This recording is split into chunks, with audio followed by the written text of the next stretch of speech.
Allez, on continue on termine même notre série de prédications sur le premier chapitre de l'Épître de Paul aux Éphésiens. Cette série, je l'ai appelée Dieu et moi. Alors, au mois de septembre, on a vu le premier chapitre, on va le terminer. Alors, on ne voit pas tout, hein, bien sûr, mais voilà, je choisis quelques morceaux comme ça. Alors, juste pour notre transformation, notre édification, comme on dit, quoi. Alors, juste pour un rappel, on a vu en première semaine que Dieu nous choisit pour un but. Là, on a parlé de l'élection. En deuxième semaine, on a dit que Dieu te pardonne pour un but, et ici que Dieu nous pardonne toutes nos erreurs, même ceux dont on a du mal à se pardonner à soi-même. Et en troisième semaine, donc la semaine dernière, que Dieu te qualifie pour un but. Et aujourd'hui, on va parler d'appel, que Dieu te cherche. Voilà, Dieu t'appelle, Dieu te cherche. Et qu'on soit un croyant depuis 30 ans, 40 ans, 60 ans, ou qu'on démarre notre vie avec lui, Dieu nous appelle, et j'aime bien, pour reprendre cette émission de télévision, Dieu te veut dans son équipe. Ouais, ça vous rappelle quelque chose? C'est exactement ça. C'est ça, je te veux dans mon équipe. C'est ce que Dieu te dit ce matin. Alors, dans Éphésiens chapitre 1er, versets 13 et 14, mais on verra les versets suivants un peu plus loin. Ici, on lit qu'en lui, vous aussi, après avoir entendu la parole de vérité, l'évangile de votre salut, en lui, vous avez cru en vue de la rédemption qui avait été promis et qui constitue le gage de notre héritage, en vue de la rédemption de ceux que Dieu s'est acquis pour célébrer sa gloire. Alors, si vous avez suivi les 3 dernières prédications, ce texte est vraiment une histoire d'amour entre un créateur, un Dieu, et ses créatures. Un Dieu papa, un Dieu père qui ne cesse de choyer, de couver, de choisir, de pardonner, de prédestiner ces créatures. À quoi faire? À l'adorer, à le louer, à l'aimer en retour, en fait. Une véritable histoire d'amour. Et pour commencer notre prédication, notre réflexion, comme pour les 3 premières du mois de septembre, je m'arrête sur le vocabulaire. Il y avait nous, et là c'est vous. Voilà. Alors on s'arrête là. Comme si l'auteur, donc l'apôtre Paul, se détachait un petit peu. Jusqu'à présent, il dit nous, donc il s'incluait dans son message. Et là, il dit vous. Alors pourquoi il dit vous? Quand tu prêches et que tu dis vous, tout d'un coup, ça réveille, quoi. Ça précise un peu. Mais oui, c'est ce qu'il veut faire. Il change de ton ici. Interpeller ses lecteurs, ses auditeurs, donc nous. Et il change de ton ici un petit peu. Il veut devenir plus insistant. Et il est insistant sur 3 actions qu'on va voir, 3 verbes. C'est en lui, vous aussi, après avoir entendu, après avoir cru, et avoir été scellé par le Saint-Esprit. On va voir ces 3 choses, et je rajouterai une 4e chose en complément de la 3e. La première des choses, donc, c'est entendre. Entendre quoi? Entendre la parole de vérité. Alors, je m'arrête sur entendre parce que on entend des choses toute la journée, des fois même la nuit, quand on entend passer une voiture, un camion, ou si on habite en ville, ou des oiseaux, si on habite, je sais pas, si on habite à la campagne, on entend des choses, quoi. Voilà. Mais qu'est-ce que ça veut dire entendre ici? Voilà, il faut qu'on précise un petit peu. Parce que entre entendre comme recevoir une simple information, ou entendre comme recevoir une simple culture, ou entendre comme recevoir une simple connaissance, tu vois, etc., etc. Et c'est pas tout ça. Ici, c'est après avoir entendu la parole de vérité, c'est l'évangile de votre salut. Ou une autre version de la Bible, la version parole de vie, dit la bonne nouvelle qui vous sauve. Donc c'est quelque chose, c'est entendre quelque chose qui nous sauve, qui nous transforme. Vous l'avez remarqué, il y a certains moments de notre vie où on est plus ouvert, où on est plus sensibilisé à entendre ce que Dieu a à nous dire. Non seulement entendre, mais recevoir. Voilà, assimiler et être transformé par ce que Dieu nous dit. Alors j'ai noté une chose ici, c'est notamment autour de ce qui nous rapproche de la mort. Quand on enterre un proche. Ou quand soi-même on est proche de la mort. Voilà. Quand on est malade ou quand on se rapproche un peu de l'âge de la mort. C'est ça? Voilà. Ou quand on est dans une église en train de célébrer les funérailles d'un proche, tiens, et puis qu'est-ce qui se passe après, quoi, tu vois? Et puis là, en fait, on est sensibilisé, ou quand tu es souffrant, quand tu es malade, quand tu es fragilisé dans ton quotidien. Oui, c'est vrai que Dieu utilise des mots. Voilà. C'est pour nous faire entendre sa parole de vérité. Voilà. C'est des portes chez nous qui s'en trouvent, des fenêtres qui s'en trouvent. Voilà. Et Dieu nous parle là. Alors, si on est sensibilisé, la deuxième étape, c'est croire. Vous avez cru. Il faut croire. Alors, ce qui est intéressant, c'est que l'auteur ici n'a pas... je fais une petite parenthèse, parce que d'autres auteurs ou d'autres prédicateurs auraient fait leur autopromotion. D'autres auraient dit, vous avez cru ce que je vous ai enseigné au sujet de Jésus-Christ. Il ne dit pas ça. Il aurait eu le droit, hein, puisque l'apôtre Paul est celui qui a fondé cette église, donc à qui il est en train d'écrire. Donc il a eu toute la légitimité pour dire « je », tu vois, et il ne fait pas ça. Il fait pas ça. Et je trouve que là, il nous donne une leçon d'humilité. Et il nous dit quoi faire dans des circonstances comme ça. Quand on accompagne quelqu'un qu'on sent fragilisé, que c'est le moment de lui parler de la parole de vérité, ne te place pas devant. Place une leçon qui est un petit peu cachée devant, pas toi.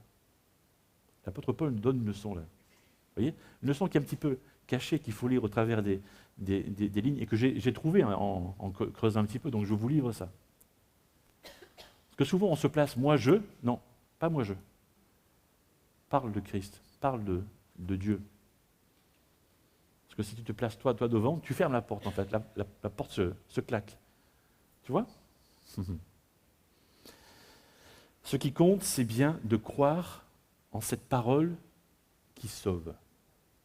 Pas moi, pas toi, pas nous. Ce qui compte, c'est Christ. C'est ça qui compte.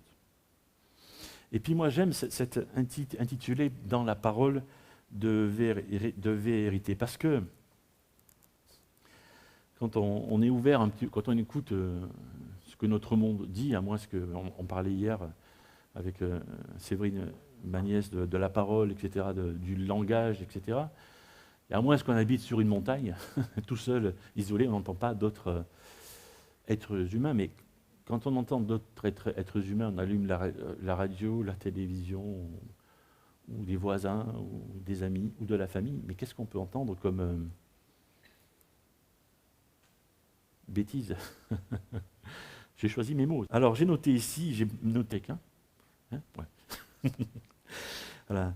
Alors j'ai noté ici, j'ai noté des mensonges, des paroles tordues, des hypocrisies, des paroles fourbes, des paroles méchantes, des insultes, des moqueries, des histoires, des inventions, etc., etc., quoi. C'est ces trucs qu'on peut entendre qui ne sont pas vrais. Et là, on nous parle de paroles de vérité. Voilà. Quand tu ouvres ta Bible, tu as face à toi la vérité. Et moi, c'est pour ça que j'aime la Bible. Parce que quand j'ouvre la Bible, bon, je vois l'histoire d'hommes croyants ou pas. Je peux lire l'histoire de Dieu en partie, mais quand j'ouvre la Bible, j'ai l'impression d'avoir un miroir. Ça ne vous le fait pas, vous? C'est-à-dire que Dieu est en train de me parler de moi. Et c'est vrai. C'est-à-dire que Dieu n'est pas en train de me dire « Oh, comme tu es beau, comme tu es grand, comme tu es magnifique, Eric. » Il me dit un peu ça, il me dit « Tu es précieux à mes yeux, c'est bien. » Mais il me dit « Tu sais, dans ce domaine-là, il y a des trucs qui clochent. Et puis dans ce domaine-là, il y a des trucs qui clochent. Et dans ce domaine-là, il y a des trucs qui clochent. » Et c'est vrai. Et Dieu est en train de me dire, tous ces trucs qui clochent, tu peux les réparer. Demande-moi pardon, je vais t'aider si tu as des trucs à changer dans ta vie, tu vois. Et lui qui est capable de me juger, de me sanctionner, de me tuer en fait, c'est ça, il me pardonne. C'est pour ça que j'aime la Bible. Pas parce que je vois ma tête, parce qu'elle me renvoie à ma vérité, à ce que je suis. C'est la parole de vérité. Voilà, un petit témoignage en ce qui me concerne. Et cette parole de vérité est une bonne nouvelle qui sauve. Alors, c'est une nouveauté 2000 ans après. Pour être sauvé, pour avoir sa place au paradis, au ciel, il faut croire. Alors, c'est quelque chose que je répète souvent parce que on a trop... On est tellement dans le faire, tous, moi le premier, mais tous. Voilà, si je veux pouvoir payer mes factures, il va falloir que je fasse ça, tu vois, que je travaille, tu vois. Ça, c'est dans notre nature aussi. Voilà, c'est la question. Qu'est-ce que je dois faire pour être... Alors, si je veux aller au paradis, qu'est-ce que je dois faire? Tu vois, qu'est-ce que je dois faire, la question? Qu'est-ce que je dois faire pour être sauvé? Tu vois? Mais on a tout ça en nous aussi. Voilà. Ben, tu fais rien, en fait. Tu as à croire. Tu vois? Et j'ai noté cet exemple de... Quand on était... je ne sais pas si ça existe encore dans les cours de récréation, dans les petites écoles, la marelle. Tu sais? Il y a le ciel, c'est ça, c'est bien. Il y a très longtemps que je n'ai pas joué à ça, ou que je n'ai pas vu, mes enfants sont grands. Ça existe encore. Voilà. Et voilà, et il faut faire, tu vois? Il faut sauter à cloche-pied, je ne sais plus trop, il y a trop longtemps que je n'ai pas joué à ça, ou que je n'ai pas vu jouer. Donc j'ai un peu oublié quelles sont les règles du jeu. Mais il faut faire des choses, tu vois? Il faut se retourner, revenir, à cloche-pied, machin, et puis il y a 2 cases, 3 cases, je ne sais pas quoi. Bref. Pour arriver au ciel. Tu vois? Puis on tombe, tout ça, etc. Bon, c'est un jeu, mais ça image bien ce que l'homme est capable de produire d'efforts. Tu vois? Parce que ça paraît trop simple de croire. Je dois juste croire pour aller au ciel. Je dois juste croire que Dieu a envoyé son Fils mourir sur la croix pour effacer mes erreurs. Oui, tu dois juste croire ça. C'est trop simple. Alors après, il y a des gens pas suffisants. Bon, tu vas faire ça, pas toujours, mais sûrement. Bien pensant, qui disent c'est pas suffisant. Bon, tu vas faire ça, tu vas faire ça, tu vas faire ça. Je vais prendre ton portefeuille au passage. Tu vas faire ça, tu vas faire. Tu vois, et peut-être que tu vas avoir ta place au ciel, tu vois. Ben oui. Non, il faut seulement croire. Alors une question, maintenant. Comment se porte ta foi en Jésus? Comment se porte ta foi? Alors on peut répondre de plusieurs façons. J'ai noté trois façons, mais il y en a sûrement des dizaines, je pense, selon qui on est, selon notre état actuel. On va dire, ma foi est débutante. Je cherche Dieu, justement. Donc ma foi, est-ce qu'elle existe? Est-ce qu'elle n'existe pas? Je ne sais pas, je débute, tu vois. On va dire, non, ma foi est certaine, je connais Dieu, tu vois. Depuis un certain temps, voilà, ma foi est sûre. Tu vois.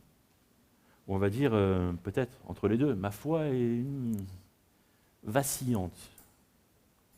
Tu vois. Et ça me permet de passer à mon troisième point. C'est une belle transition, là, je trouvais. Vous avez été scellés du Saint-Esprit qui avait été promis. Donc c'est mon troisième point, recevoir le sceau du Saint-Esprit. Qu'est-ce que c'est que ça? Sauvé. Comment est-ce que je suis certain que je suis sauvé? Comment est-ce que je suis sûr que j'ai ma place au ciel? Parce qu'on entend parfois des chrétiens qui vont dire « Ah, moi, je m'efforce de faire ce que Dieu dit dans la Bible, mais je ne suis pas sûr. Peut-être, je ne sais pas si j'irai au ciel. » On entend ça des fois. Voilà. Comment être certain? Parce que ces gens-là me font penser un peu à... Voilà. Tu vas aller à Paris. Il faut aller en train maintenant. Parce qu'aller en voiture, c'est de plus en plus compliqué. Bref. Donc tu vas en train. Tu achètes un billet de train. Tu vas aller à pied, vas-y à pied. Mais pour mon exemple, tu vas en train. OK? Non, moi aussi, j'y vais en voiture. Mais là, pour mon exemple, tu vas en train. Tu achètes un billet de train. Tu prends le train et tu as ton billet dans ta poche, tu vois? Parce que tu sais que le contrôleur va passer. Et tu arrives à Paris, tu descends du train et le contrôleur n'est pas passé. Tu vois? Tu as pris un transport que tu as payé. Voilà. Cette frustration-là, mais pourquoi le contrôleur n'a pas poinçonné mon billet? Bon sang de bonsoir, tu vois? Ouais. Eh oui, il faut bien comme il faut, tu vois? Ça, tu l'as fait, tu vois? Tu as composté ton billet avant d'aller sur le quai, bien comme il faut, tu vois? Tu t'es assis dans le train, tu as fait ton voyage, tu es arrivé, et le contrôleur n'est pas passé. Et j'ai l'impression qu'il y a des chrétiens qui vivent un peu leur vie de chrétiens comme ça, comme s'ils n'avaient pas été compostés par Dieu, validés. Ça me fait penser un peu à ça, tu vois. Comme s'il y avait cette frustration-là. Comme s'ils étaient bloqués dans cette étape-là. Comme s'ils n'avaient pas été approuvés par l'Esprit de Dieu. Alors, peut-être que pour répondre à ceux qui pensent que la foi n'est pas suffisante pour aller au ciel, on peut dire, il y a quelque chose à dire là. Du côté humain, je suis un homme, pour aller au ciel, la foi suffit. Maintenant, du côté de Dieu, parce que c'est une relation à deux, hein, un homme et Dieu. Du côté de Dieu, qu'est-ce qu'il fait Dieu? Il compose le billet. Qu'est-ce qu'il fait Dieu? Il met son sceau. Alors on parle beaucoup du signe du diable, tu vois, oui, j'en parle, du 666 là. Voilà. Ouais. Et c'est 7, 7, 7, 7, 7, 7, 7. Hein? Non, c'est le Saint-Esprit.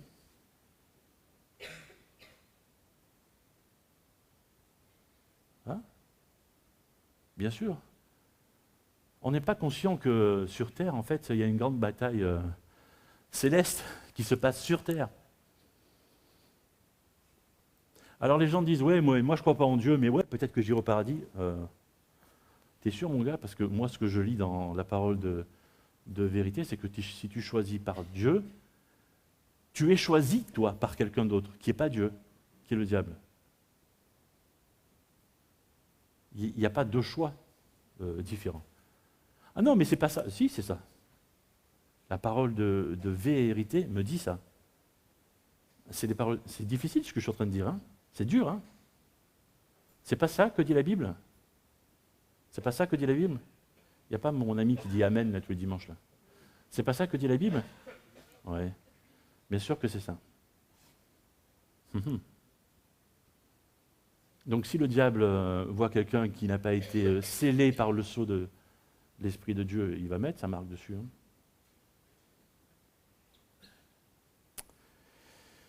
Épître du début de notre...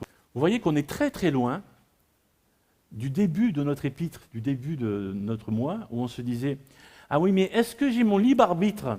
Est-ce que je peux choisir ?» Tu as intérêt à faire le bon choix, mon gars. Hein. Choisis vite et bien. Sinon, il y a quelqu'un qui va choisir à ta place. Tu vois? Je deviens un peu plus grave là. C'est un peu moins drôle. Hein. Ouais, mais je sais faire rire, mais je sais. être sérieux quand il faut aussi, parce que, arrivé un moment, il faut être sérieux aussi. Hein. Il faut être adulte, il faut être mature face à l'enfer. Hein. Vous voyez ce que je veux dire? Ouais. Dieu veut apposer son sceau sur ta vie. Quand tu choisis de croire en son Fils, il appose son sceau sur ta vie. Et c'est le Saint-Esprit. C'est le Saint-Esprit. Alors vous savez ce que faisait l'apôtre Paul? Il priait. Il priait pour illuminer les yeux des cœurs. Versets 15 à 19, c'est mon quatrième point, ça.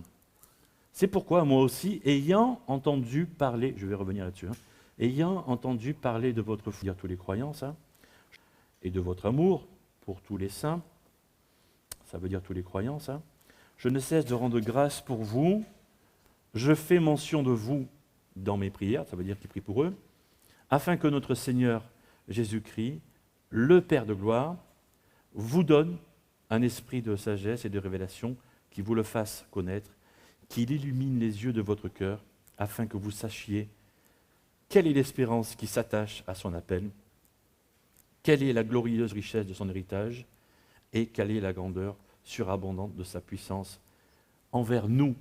Et là, l'apôtre Paul revient dans le cercle. Vous avez vu? Il est super, ce gars. Il est fabuleux. Bref, je discutais un jour avec quelqu'un qui m'est cher et qui avait des difficultés avec cette expression, les yeux de mon cœur. Les yeux de mon cœur. Qu'il illumine les yeux de votre cœur. Avec un peu plus d'expérience, voici ce que je pourrais dire aujourd'hui. Quand on vient à la foi en Jésus, il y a des risques. C'est vrai. Si tu viens à la foi en Jésus pour faire plaisir à quelqu'un d'autre, laisse tomber en fait. Ne fais pas plaisir, c'est clair. Ça ne sert à rien. Voilà, là c'est plus clair. Ne fais pas fais plaisir à l'autre en lui achetant un gâteau peut-être, en invitant au restaurant. Bon, je parle que de bouffe. Hein, c'est dingue, hein. On lui paye une bonne bouteille. Ou amène-le au cinéma, ou je ne sais pas quoi. Enfin bref. Voilà, fais-lui plaisir comme ça. Parce que c'est une affaire sérieuse. Je ne dis pas que le reste n'est pas ça. Mais bref, si tu viens... Qu'est-ce que tu dis? C'est pas au même niveau, tout à fait. Tout à fait. Mais si tu viens à la foi en Jésus, juste avec ton intelligence, tu vas avoir des problèmes. Si tu viens à la foi en Jésus, juste avec ton cœur, ça ne va pas tenir longtemps. Pourquoi? Parce que notre cœur est changeant. C'est pas vrai? Notre cœur est... Voilà. Il tient un petit peu, puis il tombe après, et il se fatigue, quoi. Qu'est-ce que Dieu veut? Tout. Tout. Ton intelligence, ton cœur, ton intention, ta volonté, ton corps, tout. Il veut tout, tout. Pourquoi? Pour tout transformer. Petit à petit, selon ce que tu voudras. Mais il veut tout changer. Pardon. Si vous me connaissez un peu, vous savez que je suis un passionné de voiture. Et mon rêve serait de refaire une certaine voiture. Bon, j'ai certainement pas les moyens de...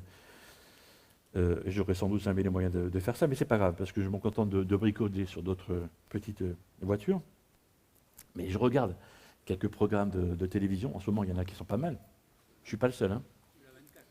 Ouais, c'est une chaîne pour les hommes, ça. C'est bien, enfin. Youhou, mais il y a des chaînes pour les femmes aussi. Voilà, c'est bien. Alors, si tu veux restaurer une voiture, bon, ça commence par quoi? Ça commence par, tu démontes tout et tu prends des photos en même temps, sinon tu vas oublier. Voilà, parce que ça prend du temps. Ça ne se fait pas en une semaine ou 15 jours comme 50 bonhommes qui se mettent autour d'une voiture le font. Mais si tu es seul, ça fait ça. Et puis, donc tu répertories tes pièces. et puis tu arrives jusqu'au châssis ou à la caisse de la voiture, ça dépend de ce qu'il y en a, et puis tu nettoies tout, tu sables tout, parce qu'il faut voir ce qu'il y a dessous, là, la peinture et la crasse.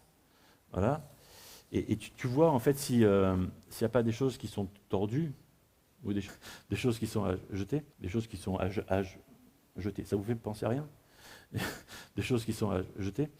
Et tu peux voir ce qu'il faut mettre à la poubelle, ce qu'il faut changer, parce que ce qu'il faut faire après, c'est que tu reconstruises ta voiture dans l'autre sens, quoi. Voilà. Ça vous fait penser à rien? C'est intéressant, hein? C'est ce que Dieu veut faire.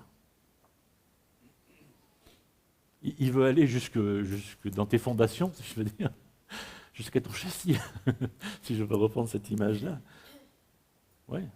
Et prendre la moindre pièce, la nettoyer, la changer s'il faut la changer, la réparer si elle est réparable, et puis remonter les choses pour faire une belle personne. Une magnifique personne qui brille de partout, qui est étincelante, et qui va vite en plus, pour reprendre la comparaison avec une auto. Afin que le Dieu de notre Seigneur Jésus-Christ, le Père de gloire, vous donne un esprit de sagesse et de révélation. Ça commence avec un esprit de sagesse. C'est ça qui détermine que le Saint-Esprit est sur toi, que tu as le sceau de Dieu, qui sont bien souvent pas chrétiennes. Ce sont les personnes autour de toi qui sont bien souvent pas chrétiennes, qui vont te dire c'est marrant, tu as changé. C'est pas vrai? C'est étonnant ça. Et là tu te dis, ah oui, effectivement, il y a quelque chose, Dieu a fait quelque chose dans ma vie. Oui, c'est le Saint-Esprit qui est en toi. C'est le sceau de Dieu qui est sur toi, en toi. Donc à ce moment-là, tu sais que tu as ta place au ciel. Tout de suite. Et ça continue avec ton cœur qui se met à voir, les yeux du cœur. Pourquoi? Afin que tu saches quelle est l'espérance qui s'attache à son appel. Tu as été appelé par Dieu, donc tu as de l'espoir. Tu as ta place au ciel. Ça va. Et ce n'est pas qu'une place au ciel, c'est aussi la glorieuse richesse de son héritage au milieu des croyants. Il y a quelque chose à vivre là, maintenant déjà, sur terre, parmi les croyants, parmi les saints. Et puis, il termine, et je termine avec lui, avec mon super héros. je trouve toujours, c'est marrant, super pouvoir, là. Quelle est, c'est pas ma faute, hein, la grandeur surabondante de sa puissance, nous qui croyons à l'action souveraine de sa force. Tadam! Pour moi.